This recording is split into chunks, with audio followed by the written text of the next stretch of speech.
leg drag from reverse de la Hiva. So I'm going to do another leg drag because when you're passing, typically in the gi you have a lot more grips, you have a lot more things that you can work on.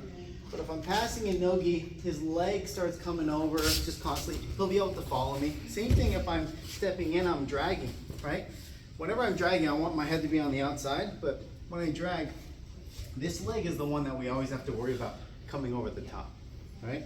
So how do we deal with that? So what we're gonna do is if we pin this leg first, then it's a lot easier for us to get to the drag. And if my head is high, right, it's easy for him to just pop that leg over. So I want to go low. So we're going to get grip, we're going to circle, and we're going to step in. And then I want you to hug this thigh, and then you're going to post your left elbow, and you're going to extend your right leg. So it's like this here, and I'm in. So what I'm doing is my right knee is driving into the back of his thigh, and I'm hooking his leg like this. So when I hook his leg, it's harder for him to pummel that foot, and then I can start worrying about staying low and coming up. Because if I come up from here, right, even without that leg, and I'm low, this is different than when my head's high. Because when his leg comes over, when it's low, it's hard for him to clear, just because he's not flexible enough, right? So we're in here and we're driving. I'm actively driving my knee on the top of his thigh, and I'm extending my leg like this, so it's hard. So I have two ways I can come up from here. I can pummel my right arm and then get to the same position I did before when we were here. And same thing, I'm driving that leg and my knee is down and I'm putting pressure on Artem. So if he turns towards me, it's side control. If he turns away, I get the claw, I go to the back. Right? The other option is keeping my arm here, right? And then coming up to my elbow and pressuring in, and then circling. Right? If he starts framing against me, I can always go north-south and just bypass the frames completely. Right? So we're doing a palm down, palm up. I'm circling, coming in, and I'm driving here. This has to be tension on his leg. If I have no tension, that leg's free to just circle and then pummel the moment I come up when it's completely free. So I'm driving in like this. So I have two options. One is my right arm pummels. I come up, I put pressure, and then I can start passing from here. Or I keep my right arm where it's at.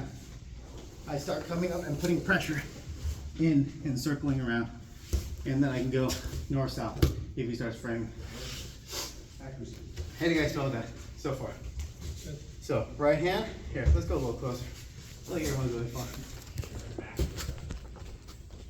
You guys can smell what's happening. No. So my right hand goes down, my left palm goes up, and I circle. I step, and I'm here. I'm driving like this. Knee is driving, active. I'm cupping. I can either pummel, extend, and put pressure. Or I'm extending, I come up, and I turn the corner, controlling this leg, pulling my elbow in so he doesn't turtle up or face me. Questions? He's gonna do it fine. I promise. Yeah. Yeah. Yeah, that's nice. That tension is everything. Because even if it doesn't stop me all the way, it temporarily stops me. By the time I get this free, he's already up pressuring into me. But if I start framing, he starts going north-south, right? So now we're gonna be the bottom person. So if we're in north-south, we need to get our frames on the inside. So if he lifts up a little bit, I want to have my arms here. Now when he puts weight onto me, I feel like I'm solid. So in order to do that, I want to start pummeling my arm in. Because the moment my arm's in, he's going to want to adjust his grip a little bit so I can get my forearm in, right? Because once I start coming in, I can come all the way out and start cross-facing. So he needs to start adjusting his grip a little bit. When he starts adjusting his grip, I can start pummeling in.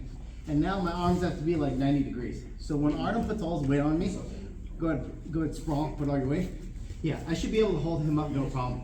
So whether you're with Oscar, Jimmy, or John So, this should be a fine position. If my arms are close to my body like this, now I'm trying to rely on strength in order to push up my partner, and I'm gonna have a hard time. So make sure that you're framing like this. Because when you frame like this, right? I'm not using my arms, I'm just locking out my elbows.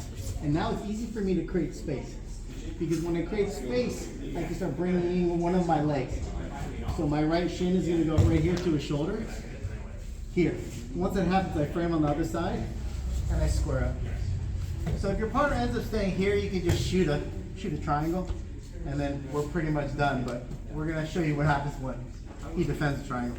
So another way to make space is by using your thigh to frame. Once I start framing, I can start pummeling this arm in. Same thing with the other side. I start framing, and I can start pummeling my arm in, and then getting my frame in. So either you're baiting him by throwing this arm in, so when you adjust it, I frame. Same thing on this side, and I frame. And I have my arms 90 degrees, because that's easier for me to move him up and down. If my arms are not 90 and I still have it like pressed, I can only go up, right? I can't go up and then forward and backwards. So I want to be here. Now what I'm going to do is I'm going to frame a little bit, bring my shin in, and then circle with him. And it's easier for me to just shoot my triangle in, and then we'll stop there. So let's go here. I think you're blocking the majority of it. So, right, so I can use my thigh to create space if I want to, and then I can just frame up and go. Or I start pummeling this in. Once he starts moving, I frame. Same thing on this side, and I frame. So, framing up, shin, and squared up. If he stays where he's at, just shoot the triangle in, cut your angle. But we're gonna do an adjustment after when he defends the triangle. Okay, questions, go back to north south. When you start, just start from that drag, right?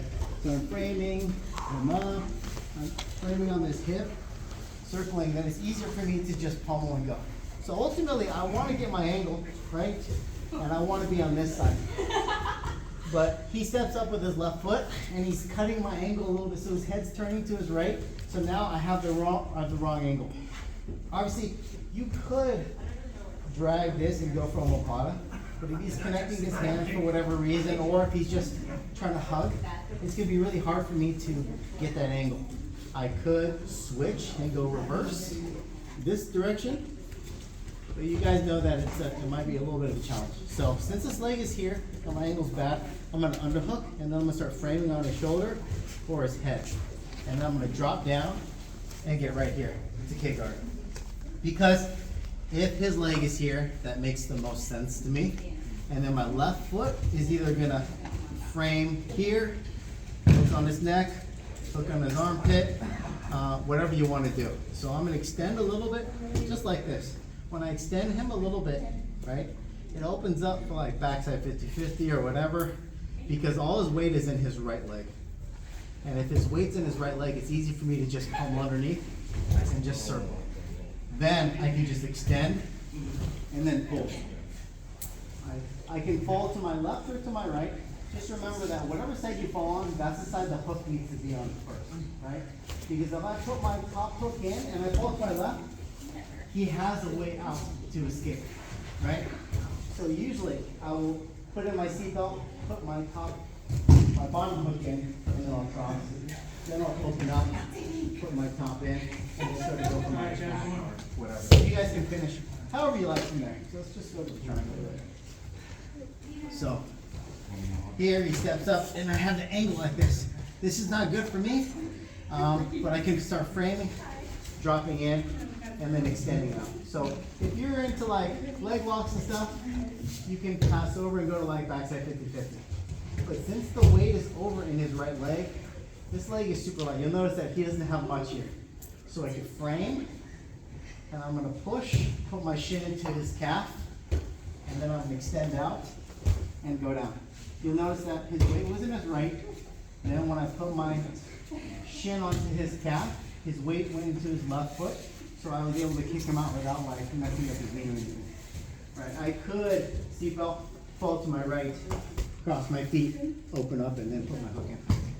So we'll go again. This is just like doing kiss the dragon, right? So he steps up, right? I'm framing because if I open up and he continues to pressure in, now he can start going to a drag and then passing there.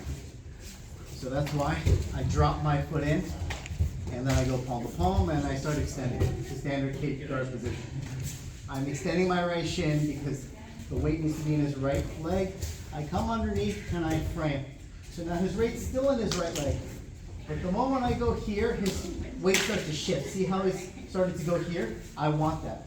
Then I can kick out, sit up. And I'm going to go to that bottom hook first. Start to go for my finish. One more time, Mark. Just give you guys some options.